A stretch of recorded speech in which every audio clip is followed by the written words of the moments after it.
5 de la tarde, 27 minutos. Uno de los temas de estas horas tiene que ver con la fake news que promovió, voy a decirlo, promovió el vocero presidencial, ni más ni menos. Para mí acá hay un dato muy importante, más allá de lo que ahora vamos a hablar puntualmente con Natalia Aruguete, pero es el vocero presidencial que hace un programa que se llama 67 Fake y que divulga una fake grande como una casa. Pero más allá de eso, la pregunta sobre la circulación y la eficacia que tienen esos instrumentos de campaña sucia. Natalia es licenciada en Ciencias de la Comunicación, es doctora en Ciencias Sociales, investigadora y docente, especialista en redes, en todo tipo de nuevas formas de comunicación y sobre todo el impacto que eso tiene en la agenda pública. Así que es su tema. Natalia, soy Pablo Caruso con Gaby Radiche y Mariano Hamilton en Que Vuelvan las Ideas. Saludamos. ¿Cómo estás? Hola, ¿cómo va? Gracias por el llamado. Gracias por atendernos, Natalia. Bueno, reflexión general que tengas sobre, no solamente sobre el episodio, sino cómo fuimos hablando del episodio en estas horas, y tenemos una pregunta muy concreta, es decir, que tiene que ver con la eficacia de la fake en este tiempo, donde estamos un poco más avispadas, e incluso si se nota a la legua que lo es, pero sin embargo tenemos la sensación de que así todo cumple cierto objetivo para quien la promueve. Sí, son eficaces, en varios sentidos.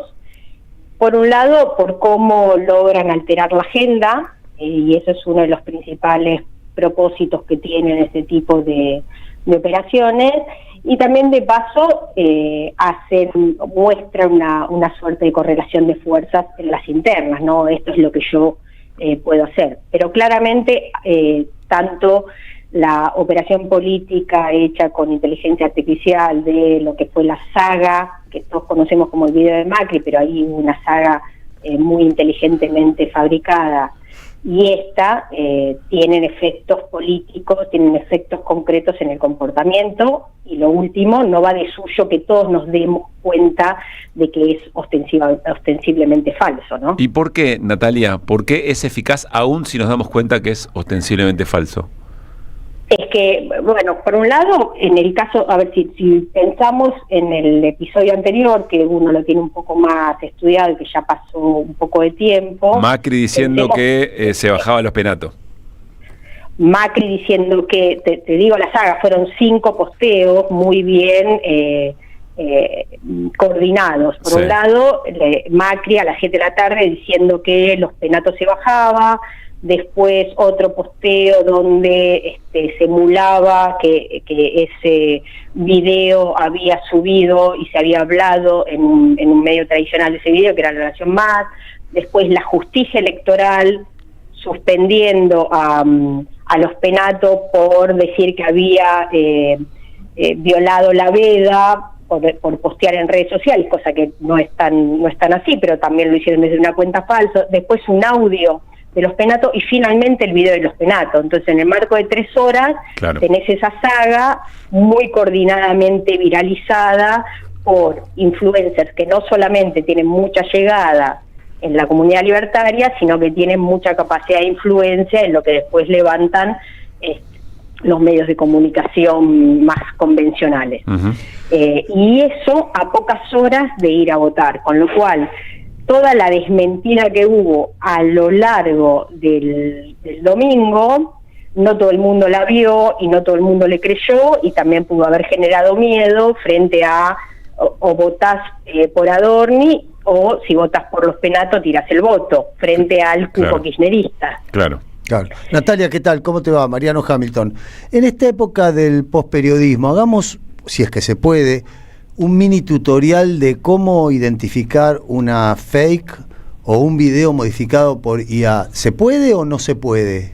¿O solamente estamos entregados a la buena de Dios? Mira, a ver, primero lo conecto con qué es lo que pasa por ahí idiosincráticamente en las distintas comunidades de redes sociales. Por un lado, yo recién le decía a Pablo, no es que todos nos damos cuenta de que ostensiblemente es mentira. Y gran parte de lo que creemos o dejamos de creer también tiene que ver con lo que queremos creer en función de nuestras identidades partidarias y de otro tipo de identidad. Entonces, no todo el mundo se dio cuenta de que este u el otro era falso, porque finalmente lo que nos pasa cuando estamos transitando en redes sociales es que determinados tipos de mensajes convalidan ciertas percepciones que tenemos de la realidad, ciertos prejuicios que tenemos y ciertas identidades. Estamos de acuerdo con esto, estamos de acuerdo. Por eso te decía posperiodismo, porque lo que se busca hoy, o por lo menos las grandes audiencias, lo que buscan es el sesgo de confirmación. O sea, yo pienso esto, quiero que vos me convenza de que estoy bien rumbeado, ¿no? Claro, entonces no es que hay un tutorial para cómo salir de esto, porque en realidad todo está muy atravesado por nuestras identidades y el efecto no solo ideológico, sino afectivo que tiene la confirmación de que me confirmes lo que yo pienso, con lo cual también lo que creemos tiene que ver con eso.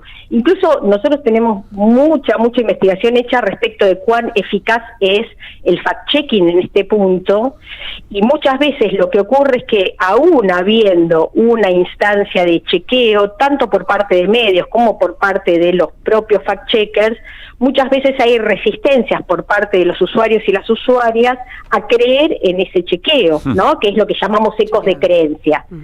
Entonces, es eficaz porque es confirmatorio, y es eficaz sobre todo por algo que yo dije al principio, de que tuerce la agenda, ¿no? Nos obliga a nosotros, obliga a todas las comunidades y a los distintos espacios políticos a tener que volcarse a la arena a defenderse de eso que pasó. Natalia, lo que logran es que... perdón. Sí. No, lo que logran es que Kicillof tenga que defenderse, ¿no? Lo cual también es torcerle la agenda y sacarle la agenda a Kicillof. ¿Y cómo es entonces vivir con esta realidad paralela validada? Como que, bueno, pasa y no ocurre nada, no hay ninguna garantía de lo que está circulando sea verdad o pueda ser verdad. ¿Cómo se hace? ¿Cómo se vive entonces así con esta fake news? Sí, qué problema, ¿no? Es lo que, a ver, yo creo que hay. Una de las... Claro, porque digo, los periodistas estamos acostumbrados a chequeado. Nosotros vamos a chequeado, la gente no. No, y además muchos se resisten a ir a chequeado, y entonces también hay teorías conspirativas respecto de que chequeado también está sesgado, o que los medios están sesgados. Es un gran problema, o sea, yo no le veo una solución estructural a esto, y mucho menos en un escenario como el actual, donde todo crece enormemente en términos de polarización. Mira, yo voy a hacer una pequeña digresión que me parece que viene a cuento para poder entender en otro escenario lo que pasa con la polarización y con las cosas que creemos o dejamos de creer con la polarización. Yo estuve la semana pasada en La Paz, Bolivia. Ellos están a pocos días de una elección. Ellos estaban mostrando la polarización en redes sociales y cómo convalidamos una forma de percepción de la realidad u otra, y cómo podemos convalidar formas de percepción de la realidad contrapuestas. Y en un momento quise mostrar cómo se actuó en Twitter en ocasión del golpe de Estado del 19. Los que no creían en el golpe, sino que entendían aquel evento como desde un encuadre de fraude, salieron a matarme, pero a matarme muy violentamente, y finalmente a decirme que yo había sido una operadora política en lugar de una conferencista, que lo que estaba haciendo a pocos días de la elección era torcerles el voto y convencerlos de a quién tenían que votar. Tremendo. Entonces, eso es la polarización. La polarización hace que tengas profunda resistencia y pongas al otro en el lugar de el enemigo, de que te quiere convencer de algo en lugar de contarte un evento comunicacional, que era lo que yo iba a hacer, diciéndoles, miren, yo ni siquiera sé cuáles son las finezas de las candidaturas que hay aquí. Poco podría querer influir absolutamente en nada, ¿no?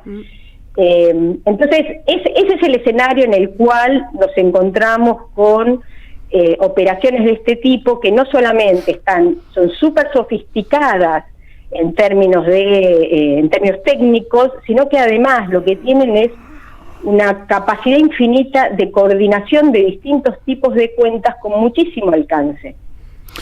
A ver, Natalia, ahí estamos charlando con Natalia Aruguete, especialista en estos temas. nos está diciendo algo sumamente interesante que nos saca un poco de la pieza concreta, nos pone, mira un poco en perspectiva y dice, acá el problema es la polarización, y recién dijiste una frase que me parece que es clave, lo que creemos o dejamos de creer en el contexto de la polarización. Creo que ese abordaje tiene un montón de más interesantes conclusiones y aristas que quedarnos solamente si funciona o no funciona un fake. Con lo cual, saber operar la grieta te da un margen muy, muy importante, digamos, ¿no? Es decir, si vos estás más preocupado en tratar de resolver la polarización, porque entendés que ese es el origen del problema, y si vos contás con un arte o con la capacidad o los fierros o lo que fuera para saber operar en la grieta, tenés una ventaja enorme, Natalia. Y tenés una ventaja doble. O sea, yo quiero insistir con esto, que a mí me preocupa especialmente desde lo que vengo estudiando y sé que no todo el mundo lo comparte, pero para mí lo más preocupante de esto es la capacidad de configurar la agenda o de reconfigurar la agenda que tiene, porque lo que nosotros observábamos con la saga del video de Macri no era solamente cuánto convencieron a sus propios usuarios a partir de la grieta, sino que si uno miraba el mapa de Twitter en ese momento, lo que observaba era que no solamente los influencers libertarios estaban hablando de esto, sino que a lo largo de un día y medio lo que lograron es que muchos influencers y dirigentes del PRO tuvieran que salir a defenderse de esa mentira. Uh-huh. Entonces, a pocas horas, donde se supone que uno tiene que concentrarse en la oferta programática para que te voten en las elecciones, en realidad lo que estás haciendo es darle visibilidad en tu comunidad a la defensa frente a una mentira. Y con Kicillof no sabemos este alcance, yo creo que es mucho más, porque acá salió el vocero, digamos, retuiteó Milei, retuitea Kavak, retuitean todos y sus influencers. Entonces, finalmente lo que logran es que Kicillof desvíe su propia agenda programática en avecinándose la campaña para tener que salir a defenderse de esto. Nos convence a nosotros de que esto es mentira, pero no sé cuánto convence a los otros. A ver, tengo dos preguntas ahí, Natalia. La primera es, ¿y entonces qué? ¿Hay que dejarlo pasar? Esa es la primera pregunta. Como estrategia, no sé, ¿están investigando esto o tenés alguna conclusión, por lo menos a priori, de cuál sería la mejor práctica para anular los efectos de una fake, o no hay nada que hacer? Yo creo, no hay que dejarlo pasar, hay que ver por cuáles vías uno sale a dar la desmentida, porque ¿qué ocurre? O sea, la forma de circulación de mensajes en redes sociales es muy reticular y algorítmica. Entonces, que Kicillof salga a defenderse de esto no necesariamente le garantiza que la desmentida recorra los mismos canales que la mentira. Uh-huh. Entonces tiene que salir con una propuesta también más coordinada, no solo, porque solo también se mete en la jaula de los leones, pero no tiene que perder de vista de que junto con esa desmentida seguir poniéndole foco a su propia agenda. O sea, hay algo en el diálogo político que se llama la propiedad sobre el tema. Si a él lo obligan a desmentir sobre un tema en el cual él no tiene propiedad, no tiene legitimidad y además va en desventaja porque tiene que defenderse, lo que no tiene que perder de vista es seguir poniendo el foco en volver sobre aquellos temas en los cuales él sí tiene legitimidad, sí puede convencer a sus votantes y sí puede llegar a más votantes. Claro. Si se queda solamente enfocado en el llanto sobre la operación que me hicieron, y ahí quedó atrapado uh-huh. por esa operación. Y la última, Natalia, de muchas cosas que abrís y que nos gustaría seguir conversando en otro momento, ¿qué se hace con un vocero que promueve fake? Con un cargo, un funcionario público, digamos, ¿no? Qué sé yo, no se lo vota. No sé, se lo deja de votar para que deje de serlo, pero también tengamos en cuenta, o sea, ¿qué se hace con un vocero así? ¿Qué se hace con un presidente? ¿Qué se hace con un ministro? ¿Qué se hace? O sea, pensemos que, digamos, este es un armado es un armado político que tiene como un brazo importantísimo, político y comunicacional, su armado, no solamente su armado en redes a partir de este tipo de discursividad, sino que además en cualquier otra instancia comunicacional tienen esta misma forma. O sea, es un vocero que también responde en estos términos, mintiendo, provocando e insultando en las propias conferencias, que es, digamos, por ahí el escenario un poco más convencional para un vocero. Claro. ¿Qué se hace con la violencia en estos tiempos? Y yo creo que es algo que excede a la Argentina y que es una forma de comunicación que está empezando a instalarse y peor aún a naturalizarse en muchos, no solamente en quienes lo promueven, sino en quienes nos estamos acostumbrando a que esta es la forma de comunicar. Me excedo un poquitito y agrego una. Interesante el movimiento de Milei diciendo no voy a insultar más, ¿no? ¿Qué leíste ahí? Lo digo y después digo eso y después retuiteo un video fake, qué sé yo. Creo que no importa, no es su impronta, no es lo más importante ni es tampoco lo más atractivo. Había una lectura por ahí que decía ya no causa chiste, digamos, ya no tiene el mismo efecto que tenía antes eventualmente, y hay un reparo en eso. Es decir, si en algún momento te sumó un montón, en otro momento, bueno, medio que estabas parejo, quizá ahora te empieza a restar ese modo, pero no sé, tenía ganas de saber qué pensabas sin haberlo hablado antes. No, me parece que eso es absolutamente contingente, no es que entonces, bueno, ahora cambio porque estoy detectando que no genera. O sea, sí. Una de las capacidades que tiene el espacio liberal libertario es que tiene una agenda y un estilo de comunicación súper dinámico, y entonces van probando con distintas cosas y van generando distintos eventos comunicacionales, y yo estaría muy atenta a los próximos conforme avance la campaña. Natalia, gracias como siempre, un placer escucharte, un desafío escucharte, abrazo. No, además quiero decirte algo, desde el 12 de octubre de 1958 que no se decía qué sé yo en radio, así que te quiero felicitar. Está muy bien. Está muy bien, porque está muy bien que uno diga qué sé yo cuando no tiene la más remota idea de qué decir frente a una pregunta. No, duda, está muy bien. No está muy bien. Un periodista le dice, che, y este dato no sé. Qué sé la verdad yo, que no sé. le tenés que decir qué sé yo. Abrazo grande, Natalia. Chao, hasta luego. Fuerte abrazo, gracias. Natalia Argüete. Somos Radio.